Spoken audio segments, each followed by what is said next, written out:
ইহুদিদের খেয়ানত সম্পর্কে আলোচনা করব। ইহুদিদের আমানতের খেয়ানত, তারা যেন মানুষের সাথে আমানত রাখার পরে মানুষ তাদের নিকট, সাধারণ মানুষ আমানত রাখার পরে ইহুদিরা যে খেয়ানত করে সে সম্পর্কে আল্লাহ তাআলা তাদের স্বরূপ তুলে ধরেছেন। বিশেষ করে এই আয়াতটা নাজিলের কারণ হচ্ছে হযরত আব্দুল্লাহ ইবনে সালাম রাদিয়াল্লাহু তাআলা নামক একজন সাহাবী ছিলেন। উনি যখন ইহুদি থাকা অবস্থায় তখন ওনার নিকট একজনে 1200 উকিয়া স্বর্ণ রাখল। এরপরে যে ব্যক্তি তার কাছে এই স্বর্ণগুলো আমানত রেখেছে, সে যখন তার কাছে ওই আমানতগুলো যখন তার কাছে চেয়েছেন, সাথে সাথে সেই ওই 1200 উকিয়া স্বর্ণগুলা তাকে দিয়ে দিল। আবার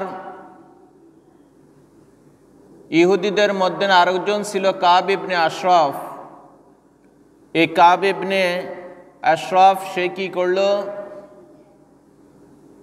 তার নিকট একটা টাকা রাখার পরে, একটা দিনার রাখার পরে সে ওই দিনারটা আত্মসাৎ করে ফেলাইছে এবং বলতেছে যে তার নিকট কোনো আমানতে রাখা হয়নি। এই কারণে ইহুদিদের মধ্যে কিছু লোক ছিল ভালো, আবার কিছু লোক ছিল একবারে খারাপ।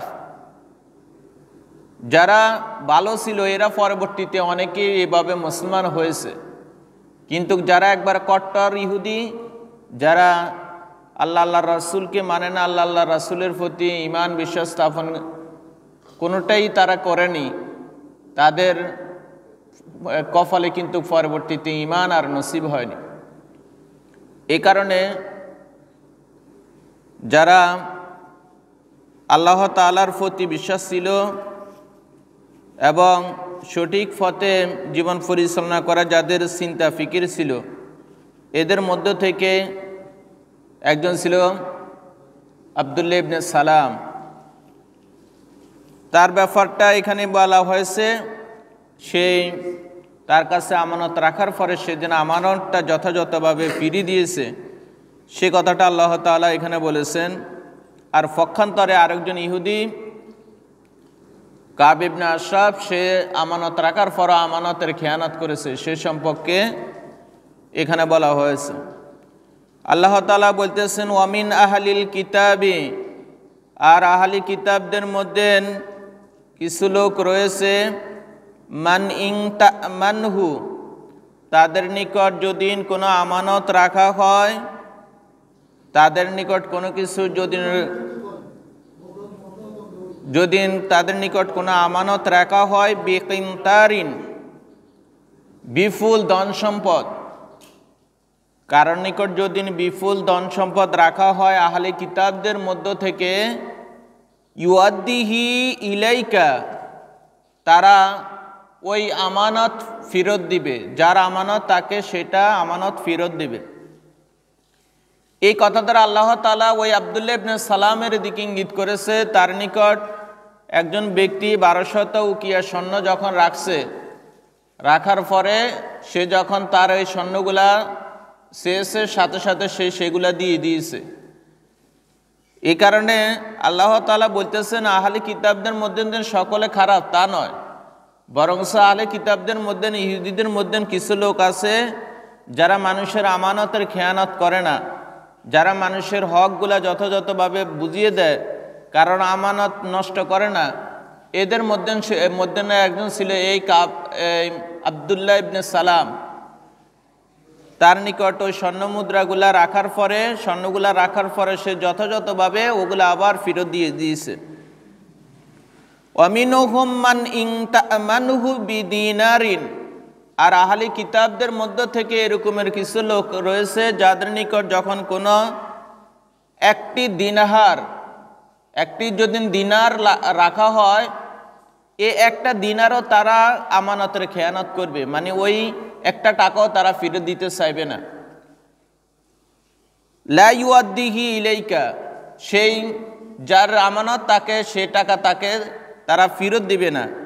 ইল্লা মা দুমতা আলাইহি কায়মা, যতক্ষণ না তাদের পিছনে লেগে না থাকে।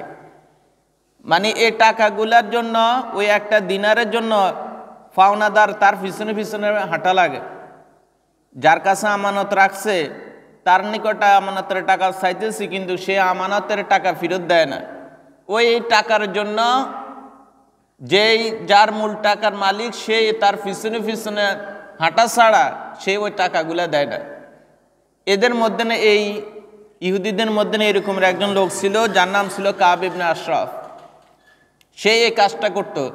কাব ইবনে আশরাফ ছিল ওই সময় ইহুদিদের বড় আলেম, বড় পণ্ডিত, নেতা ছিল, ইহুদিদের নেতা। এই একটা টাকার লোভ সে সামলাইতে পারে না। সেই ওই টাকাগুলা আত্মসাৎ করার জন্য বা নিজের কাছে রাখি দেওয়ার জন্য সে সবসময় এটা চেষ্টা করত।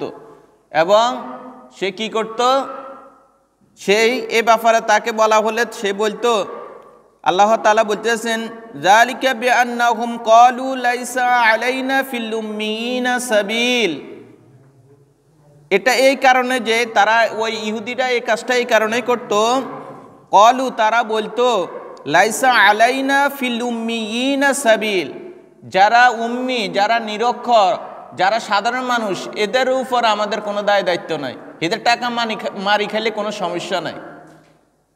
ইহুদি ওই নেতা কাব ইবনে আশরাফ বলতো, যদি সাধারণ মানুষের টাকা মারি খায় তাহলে এটাতে কি নাই, গুনাহ নাই। এটা তারা মনে করতো, এই কাব ইবনে আশরাফ, যে সাধারণ মানুষ যারা আছে তাদের টাকা যদি মারি খায় বা উম্মি নিরক্ষর কিছু বুঝে না, এদের যদি টাকা মারি খায় তাহলে কি হবে না, গুনাহ হবে না। এদের ব্যাপারে তাদের কোনো দায় দায়িত্ব নাই, তারা এটা বলতেছে। এই জন্য আল্লাহ তাআলা বলতেছে, ওই কাব ইবনে আশরাফ সহ এইভাবে আরও অনেক এরকম ইহুদি রয়েছে যাদের নিকট আমানত রাখার পরে ওই আমানতের গুলার খেয়ানত করে। আর খেয়ানত করার পর তখন তারা বলে যে আমাদের এই ব্যাপারে কোনো দায় দায়িত্ব নাই। যারা সাধারণ মানুষের এই টাকা পয়সা মারি খাইলে এটাতে কোনো গুনাহ হবে না, কোনো সমস্যা নেই, তাদের এগুলার ব্যাপারে আমাদের কোনো দায় দায়িত্ব নেই। এই জন্য আল্লাহ তাআলা এই কথাই বলছে, যালিকা বিআন্নাহুম ক্বালু, আর এটা তাদের জন্য এই কারণে যে ক্বালু তারা বলে, লাইসা আলাইনা ফিল উম্মিয়িনা সাবিল, যারা উম্মি, যারা নিরক্ষর, তাদের ব্যাপারে আমাদের কোনো দায় দায়িত্ব নেই। ওয়ায়াকুলুনা আলাল্লাহিল কাযিবা, অথচ তারা জানি শুনিয়ে আল্লাহ তাআলার উপরে মিথ্যা আরোপ করে, জানি শুনিয়ে তারা মিথ্যা বলে, আল্লাহ তাআলার উপরে মিথ্যা বলে। ওয়াহুম ইয়ালামুন, অথচ সেই ব্যাপারে তারা জানে, তারা জানি শুনি বুঝি আল্লাহ তাআলার ব্যাপারে তারা এইভাবে মিথ্যা আরোপ করতে থাকে, মিথ্যা কথা বলতে থাকে।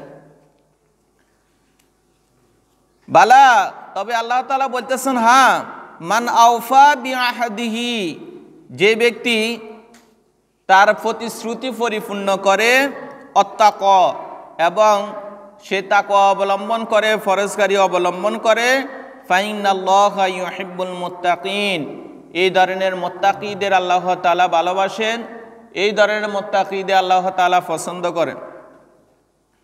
তাহলে বোঝা যাচ্ছে, আমাদের নিকট এখানে স্পষ্ট হয়ে যাচ্ছে যে কেউ যদি আমানত রাখার পরে আমানতের খেয়ানত করে, এটা হচ্ছে মুনাফিকি স্বভাব, এটা হচ্ছে ইহুদিদের স্বভাব। কেননা আল্লাহ রাসূল বলছে মুনাফিকের আলামত 60টা।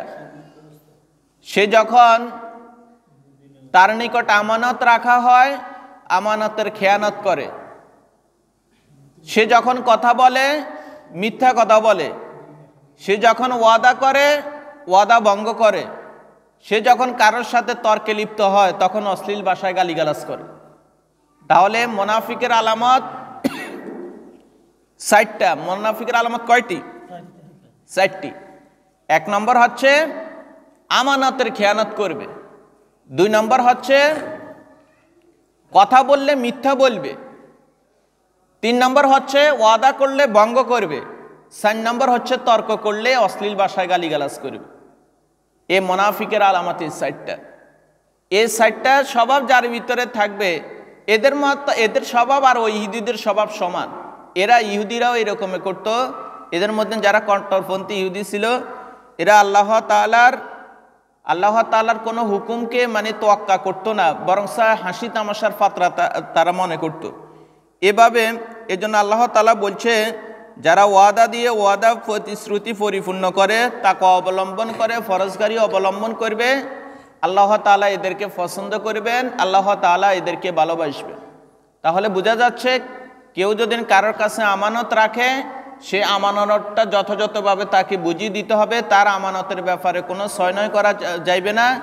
আমানতের খেয়ানত করলে এটা কঠিন শাস্তির সম্মুখীন হইতে হবে।